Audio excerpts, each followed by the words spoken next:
Bonjour à toutes, bonjour à tous. Aujourd'hui, visite des ruines du château de Saint-Jean-du-Marché. J'ai pas beaucoup de renseignements sur ces ruines. Tada! Papa, le missile. Je sais pas, missile, je suis une fée. Qu'est-ce que tu fais sur mon territoire habillé en uniforme? Bah, j'ai été fabriqué comme ça, du coup j'ai pas trop le choix. Maintenant que t'en parles, c'est vrai que j'en ai un peu marre de l'uniforme, donc des fois je me mets en kilt. Oh bah attends, je vais t'arranger ça. Tada! Ah ouais, mais alors pour le côté kilt on est ok là, mais je suis pas sûr que je sois bien dans la peau d'une blonde. Et puis les Santiago, tu vois, en montagne, j'ai déjà essayé, c'est pas vraiment le top. Il y a un autre truc aussi là, c'est les nichons. J'ai pas l'habitude, j'ai peur que ça me fasse un peu mal au dos. Bon, pourtant t'en regardes souvent des filles comme ça sur internet. Ouais, mais ça n'a rien à voir, quoi. Je veux dire, c'est un autre contexte. Non, mais s'il te plaît, change, parce que me balader comme ça, toute seule dans la montagne, je vais avoir des soucis. Ok. Attends, je me tripote un peu le nibar avant. Trop tard. Tada! T'aurais pas un problème avec les bras, toi? Là, tu m'as foutu un look de Suédois. Tu sais ce qu'ils ont fait, les Suédois, à ce château? Oups, désolé. Attends, je corrige. Tada! Ah bah ouais, ah bah là j'ai oui. Bah écoute, merci pour le nouveau look. De rien. Allez, bonne promenade. À la prochaine. Non, attends, il y a peut-être moyen qu'on se revoie, non?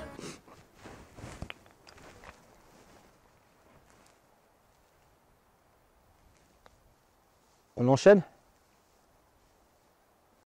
Alors pour en venir au château de Saint-Jean-du-Marché, je me trouve actuellement sur son point le plus haut, sans doute ce qui reste du donjon. J'ai pas trouvé grand chose à vous expliquer sur ce château. Il a été construit par les sires de Barrois au XIIIe siècle, et puis détruit pendant la guerre de 30 ans par les troupes franco-suédoises. Depuis ce point haut, je vais vous faire un petit panoramique.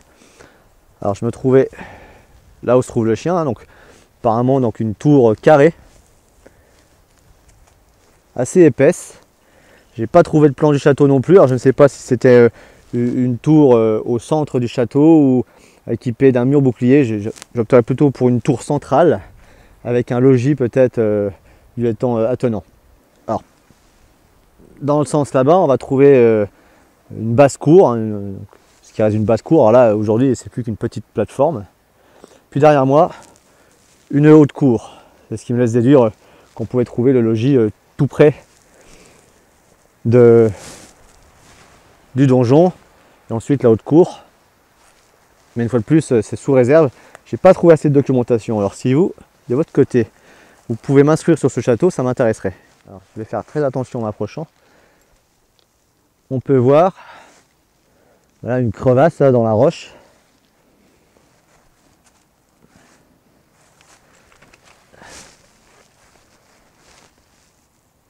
Et on aurait vite fait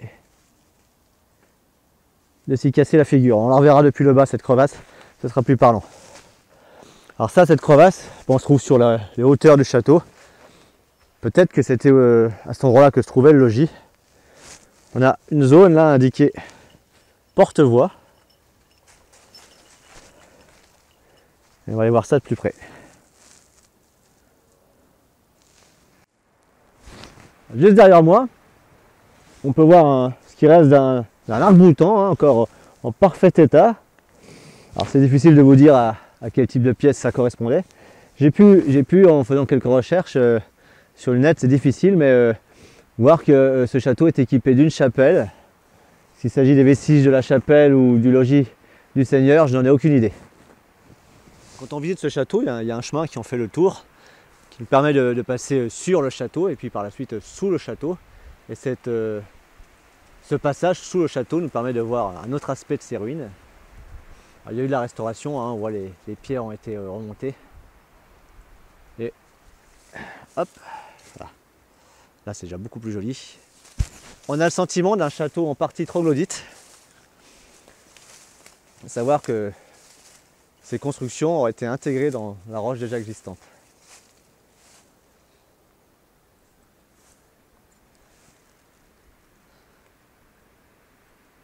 Et là, vous pouvez voir l'arc-boutant devant lequel je me tenais tout à l'heure. Tout à l'heure, je vous parlais d'une crevasse au bord de laquelle il ne fallait pas trop s'aventurer. Je vous disais que j'allais vous la montrer de plus bas. Voilà, tout à l'heure on était au-dessus de ça. Il faut vraiment faire attention où on met les pieds. Alors si vous venez avec des gamins, hein, il faut faire comme je fais avec le chien, il faut parfois les tenir en laisse. Alors, le sentier extérieur me fait remonter sur le château. Et en chemin, je tombe sur quelque chose. Je crois pas trop m'avancer beaucoup. Un peu pour connaître ce genre de construction. Donc je m'avance pas trop en vous expliquant qu'il doit s'agir d'une citerne. Ouais bon, en fait le temps de vous dire ça, j'ai un peu tourné la tête à gauche. Puis je viens de voir ce panneau qui a un petit peu la couleur de la végétation. Qui ne m'avait pas attiré l'œil, donc il s'agit bien de la citerne. Après être passé la citerne, le chemin nous ramène dans la cour haute du château. L'endroit est assez sympa, alors forcément on n'est pas sur des ruines hyper préservées, mais il y a une petite ambiance ici, j'aime bien. Alors là on est au pied de la petite tour carrée dans laquelle je me trouvais tout à l'heure. Et là on est en chemin vers la basse-cour. La basse-cour, c'est là où se trouvaient les ateliers, les constructions des artisans qui gravitaient autour de la ville du château. Donc on pouvait par exemple y trouver, alors je ne dis pas que c'est le cas de celui-là, mais dans les châteaux on pouvait trouver une forge, un moulin, un électricien, enfin plein d'artisans quoi. Eh Colas, je t'attends! Allez Colas! Viens ici! C'est toujours un peu difficile de faire des visites guidées quand j'attache pas le chien. Parce que lui, il fait sa propre visite et il ne cherche pas les mêmes choses que moi. Alors, je vais vous expliquer, il y a bien des panneaux, mais on n'a pas de plan des lieux à proprement dit qui nous permettent d'avoir une idée de à quoi ressemblaient les lieux. Alors, on termine la visite de ce château par sa basse-cour. Comme d'habitude, il y a du vent, j'espère qu'on m'entend bien. Alors au bout de cette basse-cour, on va trouver, via un contre-jour, je ne suis pas sûr qu'on voit, un panneau qui nous indique tour de garde. Et puis ce monticule de pierre qui atteste de la présence ancienne d'une tour. Alors par rapport à ce que je vous montre d'habitude sur les châteaux, là on n'est quand même pas sur des grosses précisions. Alors pourquoi vous parlez de ce château de Saint-Jean-du-Marché ? Tout simplement parce que ça me permet de souligner le fait que on a souvent l'idée reçue que les ruines de châteaux vosgiens, finalement ils sont vosgiens parce qu'ils sont implantés sur le massif géologique vosgien, mais au niveau administratif, ils sont plantés en Alsace, au Rhin et Bas-Rhin. Si je dis idée reçue, c'est justement parce que s'il est vrai que les plus belles ruines et les plus connues on les trouve en Alsace, il faut quand même se dire qu'on a sur le département Vosges des restes de châteaux forts, dont celui-là, Saint-Jean-du-Marché.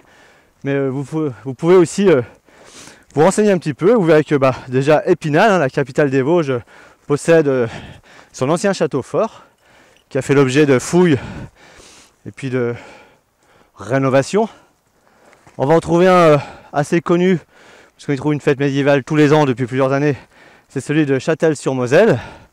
Un autre pas très loin d'ici, le château fort de Bruyères.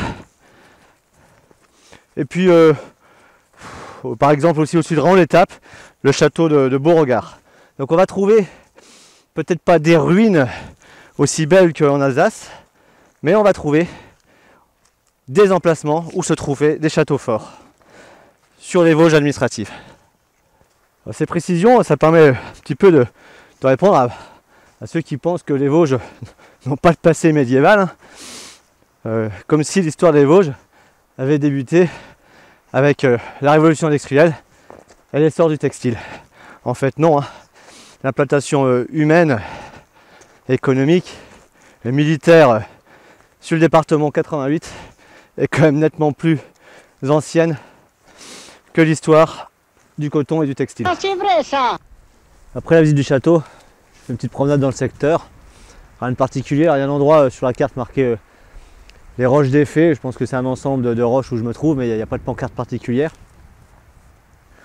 Petite promenade d'une demi-journée dans le coin, on est sur un petit massif.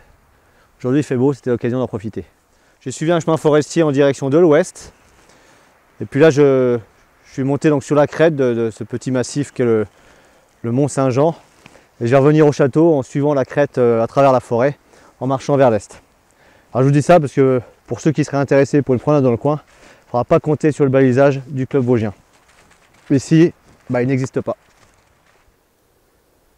La cerise sur le gâteau de cette petite balade sympathique, c'est qu'en revenant sur mes pas, je vois ce que je ne voyais pas tout à l'heure dans l'autre sens, parce que je lui tournais le dos. Je vous le zoome. On a une jolie vue sur les sommets enneigés.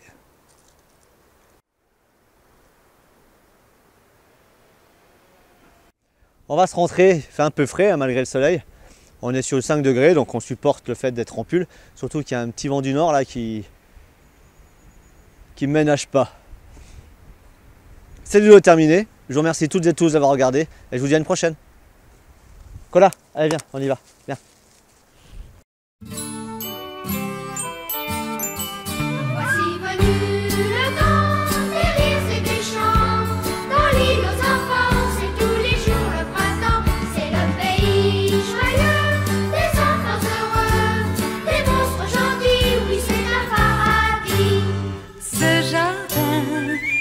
Pas loin, car il suffit d'un peu d'imagination pour que tout près de vous pousse ses fleurs, ses rires et ses chansons. Voici venu le temps des rires et des chants.